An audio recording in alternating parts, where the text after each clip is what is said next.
Hello, my name is Keith Haswell. I'm a professional astrologer with 38 years experience in the business, and it's my pleasure to welcome you to this video. You know, we've all been on a journey through hundreds of lifetimes. It's absolutely staggering when you go from being an atheist into total comprehension and belief in the fact of reincarnation.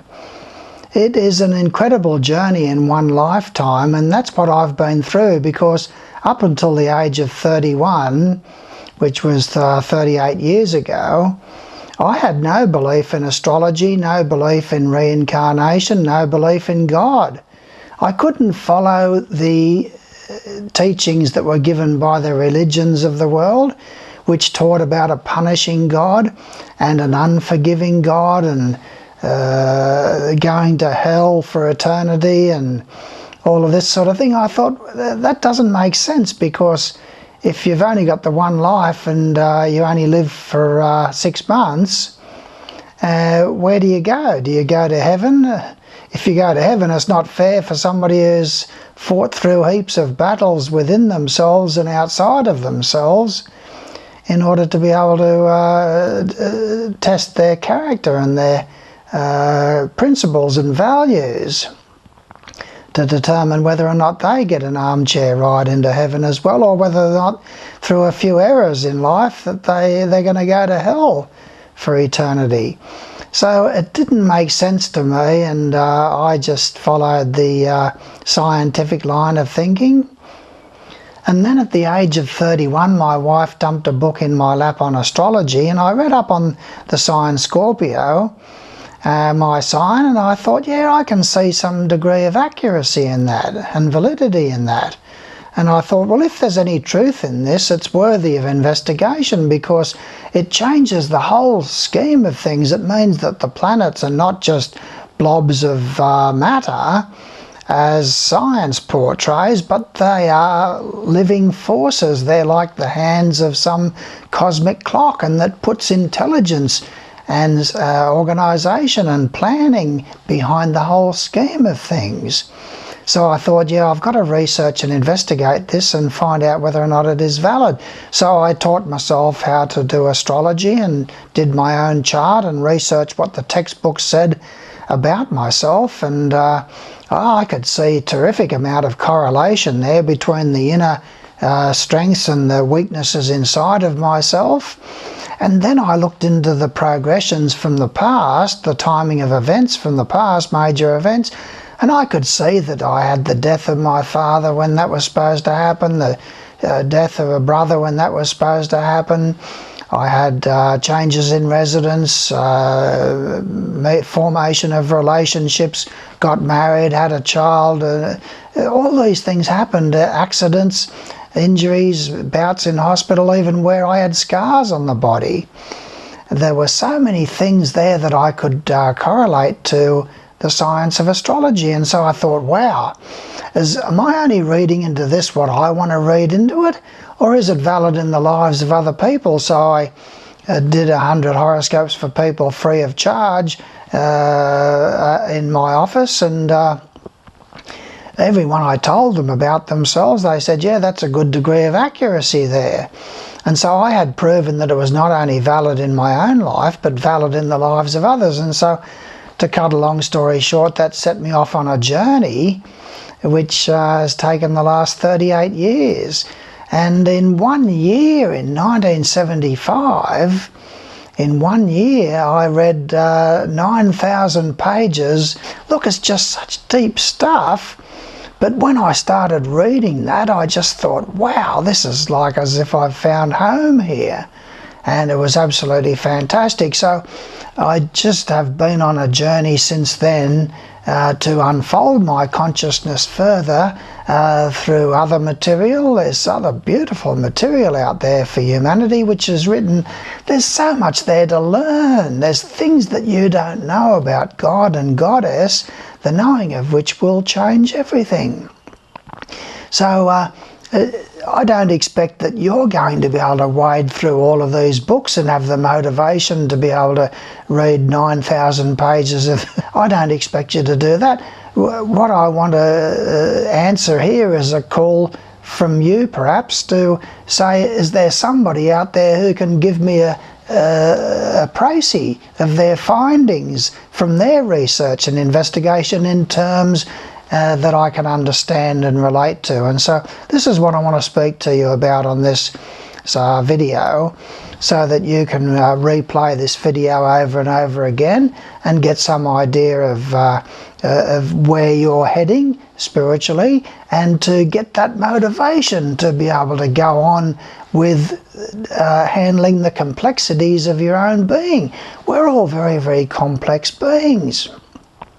And we've all got battles inside of ourselves, and the funny thing about it is that the more you take in terms of knowledge, and the more you expand your understanding, the greater the amount of energy that you have coursing through your vehicles, because your consciousness is expanded, and consequently the energies that are coming into your chakras, into your centers, and activating everything that's within you. So you find that there's aspects of your emotional nature that you haven't yet conquered that are coming up as major testing situations in life, like fear and anxiety and doubt and insecurity and guilt and shame and self-pity and martyrhood, and all of these different things that we all have fall prey to in our life. And we all have these particular weaknesses and addictions to drugs and alcohol and sex and overeating and overdoing it on the social side of life. And there's just so many tests that we all have to face in life. So you just sit back and relax now, and I'll cover what I want to say here in this video for you. Now, the first thing I want to talk about is dignity. Now, are you proud of what your life is all about? Are you proud? Do you walk in dignity, in a sense of freedom to be able to be who you really are? And are you proud of the lifestyle that you are living? Do you have a feeling of being in love with yourself, and that you are proud of yourself, and that you walk with your head high? Well, dignity is a freedom to become more of who you really are. You are a piece of God and Goddess, and your task in this life, as in previous lifetimes, is to unfold your consciousness and to gradually become more and more of who you really are, to expand your sense of love with yourself and your sense of a right to be alive, your dignity, your freedom, to explore. The next thing I want to talk with you about is vision. What sort of vision do you have? Do you see yourself only as a person who's in incarnation, and you're only seeing a vision of the future as far as your work and your family and the circle of friends and everything are concerned? Or do you have a vision that looks deeper and deeper into the complexity of yourself, and the vision that says, yes, there's more to life than what meets the eye? A vision that says, yes, I can become more of the giant that I truly am, more and more of my higher self. Do you have a vision of eternal life, where you're going with your eternal life? Do you have a vision of falling more and more in love with your higher self? Do you have a vision of falling more and more in love with God, Goddess, all that is? Look, we're all on a wonderful journey, and it's a question of how far can you see? Can you see beyond your complexity? Can you see beyond your limitations? Can you see beyond your addictions to your own particular quirks of your personality? So there's just so much there that I want to share with you through my videos to help you to expand your vision to a larger horizon. The next thing I want to talk with you about is vitality. Are you living the life that you really should be living with good food and right exercise? Are you looking after yourself by having proper sleep patterns and getting plenty of sleep and rest? Do you look after the body, or are you grossly overweight? Do you exercise? How is the amount of vitality and aliveness that you've got going through your body? Are you battling with addictions to food and alcohol and cigarettes and drugs and so forth that you know are not good for you? So this is where we're all getting our vitality from, is from right food, right exercise, right living, and realizing that the body is the temple of the soul. And this body of yours should be filled with vitality and a sense of aliveness, so that you can reach and stretch and grow and research and investigate into the deeper side of life, to become more of the giant that you truly are, to unfold your goodness, truth and beauty, to unfold your powers, strengths and talents. Yes, there's plenty of vitality there that you can work on to develop and expand to have more aliveness in your life.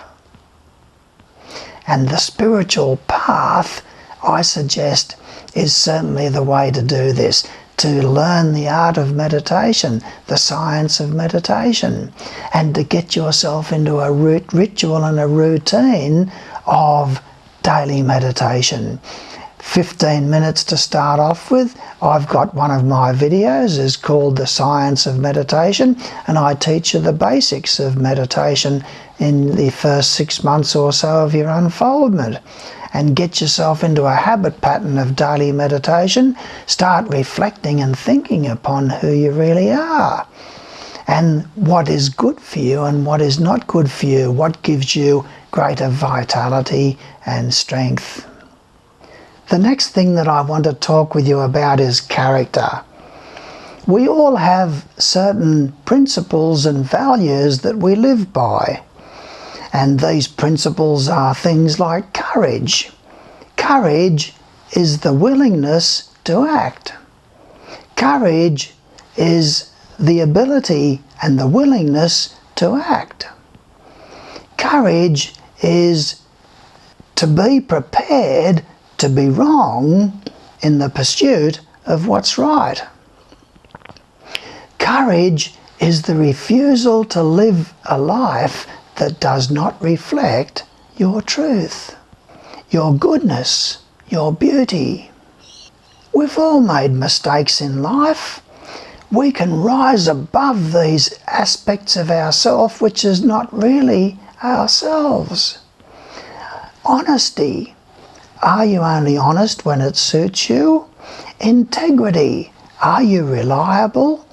Responsibility. Do you jump ahead to take hold of responsibility when it's put in your lap? Do you rise to the occasion to be responsible? The next thing I want to talk with you about is the reflection upon your strengths. We're all given the gift of introspection and reflection. We're all highly intelligent today compared with 2,000 years ago. We have such a massive, complex mind, and so many are expressing themselves through their higher mind and their intuition. We have the capacity to take complex subjects and to understand them. And this is what we're out to do, is to reflect upon our strengths and our powers and our talents. And this is through the power of introspection and reflection. upon these strengths. So what are your strengths? What are your powers? What are your talents? How can you work to unfold your goodness, truth and beauty? How can you reflect and think and introspect and bring about change within yourself through the science of meditation, and to develop those strengths and powers and talents? Courage, strength, tenacity, purpose, regularity, honesty, integrity. Courage to live the life that does reflect your goodness, truth and beauty. Courage, the refusal to live a life that does not reflect your truth. So I call upon you to reflect upon your strengths, your powers and your talents. And the last thing that I want to talk about are your priorities. Are your priorities to just be focused upon your immediate family, your immediate financial responsibilities, your immediate relatives and neighbours, your immediate home environment, your immediate family and children and romantic life? Are your priorities to focus solely upon the job? Are your priorities your relationship with your partner or spouse? Are your priorities the expansion of your consciousness through adult education and through philosophy and spiritual learning? Are your priorities to focus upon career and business? Are your priorities your circle of friends and your group activities? Or are your priorities of a spiritual nature? Are your priorities to develop that relationship through mastering the science of meditation? Are your priorities to master the complexity of your own being, to develop your powers, your strengths and your talents within yourself, and to get on top of that complexity of yourself, to overcome those weaknesses and those addictions and that clinging to the past and those trying on those masks that no longer fit you? The masks of guilt and shame and fear and anxiety and doubt and self-pity and self-sabotage and all of these non-deservability and giving up to the negative aspect of yourself that we know as the negative ego. So your priorities eventually will be spiritual. How are they now in the echelon of your priorities? Where are they now? Spirituality will be eventually your only priority. But work now to make it a priority, and then a main priority, and eventually the only priority in your life. I call upon you to reach and stretch, to link up with that higher self, to get stuck into my videos, to get stuck into my intensives. There's so much there to learn that I want to share with you before I leave this body for this particular incarnation. And I'm prepared to do your horoscope for you free of charge to help you to understand yourself and what sort of cycles that you've got during 2013 and beyond. I invite you to subscribe to my videos so that you can get every new one that comes out without me having to send you the link all the time, and so that you can learn more about what tests that you're facing in life. Have your individual horoscope done by me or a competent professional astrologer. I'm happy to work with you and to help you through my intensives. There's 2 books that I've written. What Really Matters, which is on the basics of everything in simple terminology and understanding, and that teaches you the basics of the science of meditation and the basics of reincarnation and our constitution and the centers that we have and so on and so forth in our etheric body. And my other book coming home and eternal journey goes into things in a more complex way, looking at the quantum physics and the holographic nature of reality and the deeper aspects of things. And in that book and in that intensive 2 and 3, there's beautiful poems of mine. I did that for you and others like you, knowing that this is the meat of the sandwich that I want to share with other people. So the last 38 years has been purpose-directed, purpose-oriented to help you to become more of the giant that you truly are. So it's been nice to have this opportunity to talk with you, and I think that this has given you enough information here and knowledge to be able to reflect upon and to think upon and to gain, hopefully, spiritual inspiration from it. So I thank you for your attentiveness, and I look forward to working further with you should you decide to go further. Thank you.